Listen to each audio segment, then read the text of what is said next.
Today I'm going to be looking at how to use Minecraft as an assessment tool. Last week I walked through the basics of how to navigate Minecraft, and today I'm going to show you how to possibly use this as a assessment. So what I did is right now I teach social studies, I teach world history, and we're talking about the triangle trade. For those of you who don't know, the triangle trade is the exchange of goods from Europe to Africa, Africa to the Americas, and then the Americas to back to Europe. The way I decided that this can work is I created this sign here. And the sign basically gives direction as to what students should do. So basically to put a sign, you just set it down and you type your message. So triangle trade. All right, I found that making a big sign, I was able to give multiple directions. So create a map explaining the triangle trade. All right, so let's leave it at that. And then what I did is I built this wall. My vision is for students to take this map that I've created underneath map settings, which is right here. So they're basically going to take their map and put it onto the wall. As you can see, I kind of already did some of the work. What I'm looking for students to do is draw a basic outline. Where it says A, I'm looking for Africa. The E just north of Africa is Europe. And then if you go to the left, you're going to see a rough outline of the Americas. Now, what I had them do is they're going to draw a line. So the dark gray line that goes from Africa to Europe is going to be an arrow that students will create. Ultimately, the goal is that they're going to recreate the map and explain how the triangle trade worked.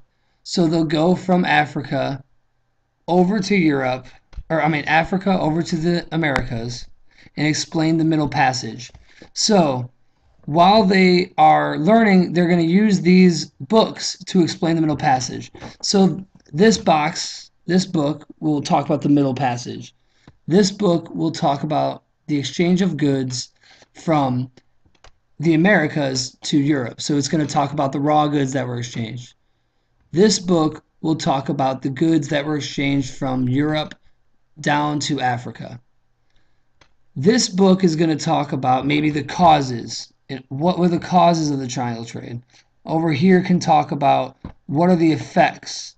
All of these boxes and books can be used in multiple different ways.